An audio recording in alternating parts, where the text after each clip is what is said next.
Vladimir Savić i Alan Tapić su gosti Beogradske hronike. Na neki način, ja rekoh, prva škola samoodbrane. Nije to baš tako. Zapravo, reč je praktično o udruženju i zapravo vas dvojice ste rešili da pomognete pre svega deci, ali i uopšte žrtvama nasilja da uvežbaju način kako da se odbrane u trenucima kada napadač krene na njih. Kako je sve stvari počelo i zašto je sve krenulo? Dobro večer, Rado. Pa sve je krenulo tako što imali smo jedan mali problem. Dete koje kod nas trenira, devojčica u pitanju od 12 godina, imala je u jednom delu Beograda, jednog naselja, slučaj da je napao manijak. Dete se odbranilo baš veštinom kojim se mi bavimo, realnim aikidoom. Ona je nakon toga imala velikih problema da prevaziđe tu traumu. Uz pomoć naših treninga dete nastavilo dalje, a roditelji su jako zahvalni. Znači, sam taj deo, to je bila inicijalna kapisla da mi pokrenemo projekat Zaštitimo sebe i drugi. Projekat Zaštitimo sebe i drugi znači šta tačno i konkretno? Sastoji se znači iz praktičnog i teorijskog dela, gde bukvalno u praktičnom delu mi njima objašnjavamo šta je to napad na telo, na život, šta je to upotreba fizičke snage, kakav napad može da bude i tako dalje, dok u praktičnom delu instruktor Tapić radi sa njima napad u realnim situacijama koje se može zadesiti na ulici. Ili bilo gde drugo. Alane, sad govorimo o veštini koja je, jer kad smo pričali o tome i kad sam ja razmišljala, poštovani gledalci, da li da vas upoznam sa ovim mladim ljudima, razmišljala sam, Bože, da li je moguće da ćemo morati na taj način da se branimo, da ćemo agresijom na neki način, postizati, ako mi nismo dovoljno agresivni, ispade, moguće je da ćemo nastradati. To nije tako zapravo. Veština koju vi zapravo vežbate i koju predajete, ako mogu tako da kažem, pošto je teorija praksa, jeste pre svega i jedino odbrambena veština. Jeste. Tvorac veštine realnog aikidoa je Ljubomir Vračarović, majstor crni pojas 10. dan, Soke. Ta veština, kako svi kažu aikido, mi smo realni aikido, nije veština nasilja.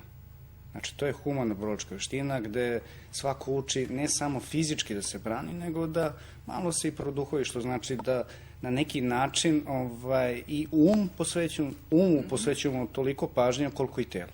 Drugim rečima, očvrsne karakter, ljudi imaju samopouzdanja i na prosto nekim svojim još mimikom ili već čime daju do znanja da nisu tako pogodne žrtve. Pretpostavljam da to bude deo sticanja tih veština. Naravno, Svetski centar realnog aikidoa i sam akademik Vračarović već je učestvovao u programu zaštita žene nasilja. Mi već dugo godina imamo tu saradnju i radimo na takvim projektima. Dosta žena koje su bile ugrožene, imali probleme u braku, na ulici, došli su kod nas, totalno kao jednostavno sa puno straha od svega i svačega, povučeni u sebe, nakon toga vraćaju se, dobiju samopouzdanje, shvate šta su naučili, jednostavno dosta toga drugačije deluju posle naših treninga. Sad, zapravo, to jeste suština. Vas dvojice ste napravili, ja ću reći školu, i to će biti zapravo besplatna obuka praktično i dece s ratišta, sa njima ste već potpisali. Centar za integraciju mladih, opštine Palilula, Centar za socijalni rad, odeljenje Palilula, gospođa Vesna Popović, uz odobrenje gospođe Tomašević iz Gradskog centra za socijalni rad pokrenuli smo besplatne treninge korisnicima tih usluga gde ćemo s njima raditi u ovom delu prevencije nasilja i da prepoznaju u stvari realne situacije koje ih u životu mogu reći. Šta znači realna situacija i prepoznati realnu situaciju? Pa realna situacija se prepoznaje pre početka te situacije. To znači pre fizičkog napada. Realna situacija. Znači, nekad se fizički napad, to je već vreme za reagovanje, kad je život ugrožen. Šta znači, evo recite vi iskustva, šta je realna situacija? Kako, na primjer, sad nas gledaju neke majke, neka deca, koje su moguće žrtve nekog nasilja. Šta to znači? Kako prepoznati tu situaciju? Pa lako. Mislim, jednostavno kad vam priđe, na primjer, osoba koja želi da vam naudi sa namerom ili da vam fizički naudi, da vas psihički maltretira. Od tog trenutka počinje nasilje i od tog trenutka počinje realna situacija. A realnom situacijom, znači, ukoliko vi možete da se sklonite, znači, nemojte... To je prva odbrana, sklonite se, ja? Tačno, znači, nemojte odmah na prvu loptu, ukoliko provocira, dešava se ljudima, na primjer, sedu u restoranu i neko provocira za susretnim stolom, onda bi ispalo da ti svi trebaju da se biju, da odmah reše situaciju. Ne, ukoliko se to desi, kao da niste ni čuli, ali ako vi izađete iz restorana i on vas, primjer, sačeka, tog trenutka kad on krene fizički na vas da vas ugrozi, tog trenutka se vi branite. Znači, imate pravo da branite svoj život. Tako je. Još samo par reči.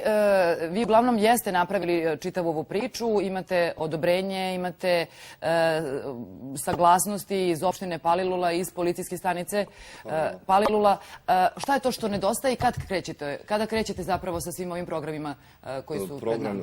U program treba krenuti što pre, trenutno samo tražimo prostor gdje ćemo održavati te treninge za tu kategorizaciju ljudi. Dobro. Ono što je jako bitno, želimo se zahvalimo Centru za socijalni rad opštine Palilula, Centru za integraciju mladih s kojima imamo saradnju. I treba nam znači prostor. I predsjednik opštine Palilula, gospodinu Danilu Bašiću, koji je stvarno nam maksimalno izašao u susret. Ja verujem da će vam naći prostor onda. Bilo bi dobro da i on tu malo još pripomogne, što bi se reklo. I sindikatu Srpske policije iz Užica, odakle smo, i gospodina Glišu Vidovića, od koga smo dobili maksimalnu podršku, kao i našem Svetskom centru realnog aikidoa i profesoru doktoru Radomiru Mudriću sa Visoke škole za sport i zdravlje, inače gde studiram, koji je učestvovao u ovom projektu. Odlično. Projekat može da krene momentalno odmah. Sajt takođe je nešto što bi trebalo da se zna, da ljudi koji su ugroženi mogu da vam se jave, da prođe 4 meseca obuke i da posle toga zapravo budu, ako ništa makar, sigurniji u sebe. Tačno, za sada znači mogu da se jave na e-mail adresu belianđeo81@gmail.com i na mobilni telefon 064 2393 000. O tome ćemo još mi moći da pričamo. Onog časa kad dobijemo prostor, evo priče, prostor je potreban, tog časa krećemo u akciju. Znači, treninzi su nekomercijalne svrhe. Naravno, sve jasno, sve je besplatno. Hvala vam puno što bili